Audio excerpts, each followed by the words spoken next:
Welcome into the Chiefs Report by Chat Sports Chiefs Kingdom. Today we are breaking down our Week 11 matchup against the Denver Broncos.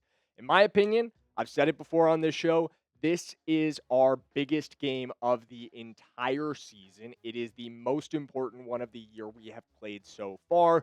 Huge divisional matchup coming up and a loaded show for you guys coming up as well. Let's get into the agenda here. Starting with the injury report. We had the Chiefs injury report come out just a few minutes ago at the time of filming on Thursday. And there is an unfortunate but extremely notable name on it for us and some notable names on it for the Broncos as well. So we're going to get into both ends of the injury report. And then we're going to wrap this thing up with some keys to victory, some things I think Kansas City absolutely has to do to get the win. But something I need you to absolutely do is subscribe to the channel, gang. We are closing in on 75K. We are growing quickly on the channel here, just past 74K, and we're already over a quarter of the way to 75,000. That is huge thanks to you guys, to our Chiefs fans who continue to grow our channel. And I just want more of you guys to jump on the wagon. Just like I want there to be more Chiefs fans in real life, I want there to be more fans in our community, more supporters with us, more people hanging out in the comments, more people viewing the shows. So hit that subscribe button and join our growing family here on the Chiefs Report.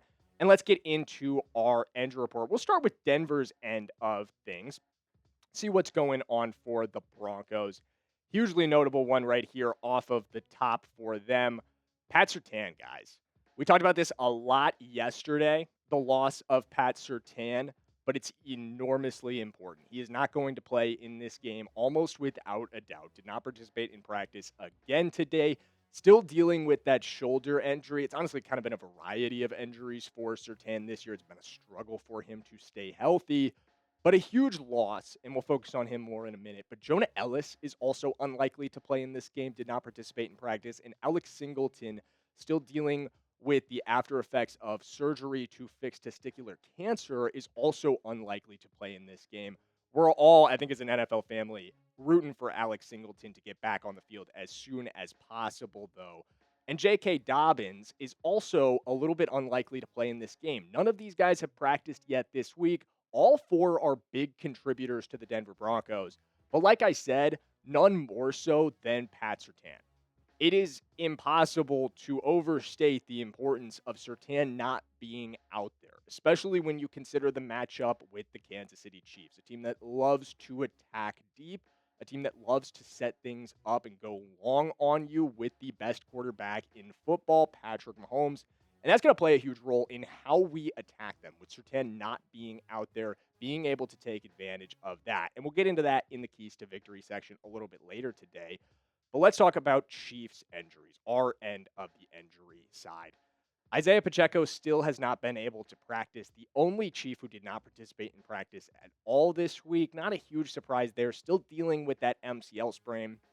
But what did catch me off guard, what was a huge surprise, Xavier Worthy, limited participant dealing with an ankle injury. And we don't have many details around this one at this point, guys, but we'll talk about it more in a minute. This is starting to concern me. George Karlaftis, thumb injury limited. And then Josh Simmons, I just wanted to make a note of it. He's been a full participant the first 2 days. There was some concern about his ramp up after a long time off, over a month of not having played or practiced. It doesn't seem like that's something to be worried about. He's been a full participant in both of the 2 practices he's played in, which means he's taken 100% of the expected reps. There's been no conditioning issue where he's had to step away for any given rep. So that is great news. Josh clearly staying in shape when he was away from the team, staying in tip-top condition. I expect him to start in Week 11. That's great news. But again, guys, going back to Xavier Worthy, this is becoming concerning. He's been limited a significant amount. We've missed him a significant amount this season. The injury issues just continue to stack up with Xavier. And I'm hoping, fingers are crossed right now, that this is just a maintenance day for Xavier, given the injury issues that he's had this season. But I think at this point in his career, we have to be concerned whenever these things pop up, whenever he is on the injury report, because we just know, and I hate to admit it, he's extremely injury prone. It's the nature of being a receiver in the NFL at his frame. When you have that kind of build, when you play this physical of a position, you're going to be injury prone. Excuse me. That was something everybody said in the scouting process around Xavier Worthy. I wish it wasn't the case, but it is. But I do still expect Xavier to play this weekend, guys. I do expect Xavier to suit up and go. Like I said, I'm hoping and I do believe that this is simply a rest maintenance day for Xavier because of the injuries that he's dealt with this season. He's had a dislocated shoulder, he's had ankle issues in the past.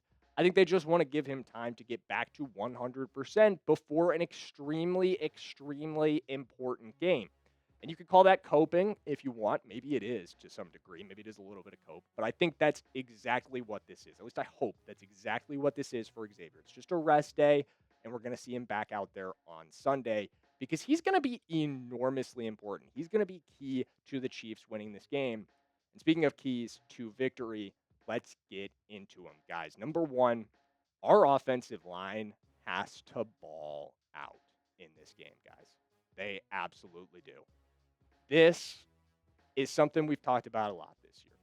The offensive line has dealt with a number of injuries this season, especially lately. Josh Simmons has missed time, not for injury reasons, but for personal reasons. Trey Smith has dealt with back spasms. Jawan Taylor had to exit last week's game due to an ankle injury. And Kingsley also exited the game due to an injury as well. But over the bye week, this line pieced itself back together. This line is getting back to 100% healthy. Everybody's back out there from an offensive line perspective. No injuries in this group. But this unit, this offensive line is going to have to play better than they have all season long. And as far as pass protection has gone, especially when Josh has been out there, they've been really good. They've been the third best offensive line in the NFL by NFL Next Gen stats when it comes to pressure allowed. And I think they can sustain that. But this pass rush that they're facing is the best in the NFL. It is not particularly close. We're dealing with strength on strength. I think there's a lot of microcosm, zoom in, strength on strength matchups in this game. And this is an enormous one in the trenches for the Broncos defense and for the Chiefs offense. Two really good units. This Broncos front seven, this Chiefs offensive line. And it's going to be fun to watch, but they're going to have to protect Patrick Mahomes. 42.9% pressure rate, almost a 12% sack rate. And their ability to get after the passer causes enormous issues for passers. 57% completion percentage allowed, 6.4 yards per attempt. All of these stats are top 5 in the NFL when it comes to pass defense. This pass rush can wreck the game plan. They absolutely can. This is a unit that can 100% take over the game. But if your protection is solid, if the offensive line holds up and gives Patrick Mahomes time, we can nullify this. But it starts with nullifying Nick Bonitto and Zach Allen, guys. These are the two guys you've really got to watch out for, in my opinion. Start with Zach Allen in this front group. Some studs here. DJ Jones, John Franklin Myers, two really talented players. But Zach Allen, you absolutely have to watch out for. And then in the edge room, Nick Bonitto. You guys know I'm an Oklahoma fan. I make no secret about it. I'm a big Nick Bonitto fan, but I'm not going to be a Nick Bonitto fan on Sunday because this guy can wreck the game. He did it a lot at Oklahoma. I got to see him do it all the time, and everybody's been seeing it this season. He is a genuine defensive player of the year candidate. 32 tackles, 22 solo, 9.5 sacks in just 10 games, and 48 pressures. He's averaged almost 5 pressures per game, guys. And he's helped this defense be the best pass rushing unit in the entire NFL. He is the primary driver of that alongside Zach Allen. So shutting down those two guys, being able to take them away and being able to protect Mahomes, being able to ensure that they cannot completely wreck your game plan, being able to ensure that they cannot beat you, because this is the best pass rushing unit in the NFL. So our offensive line is going to have to play like one of the best offensive lines in the NFL. And when you think about things that are the best, guys, you know what also comes to mind for me?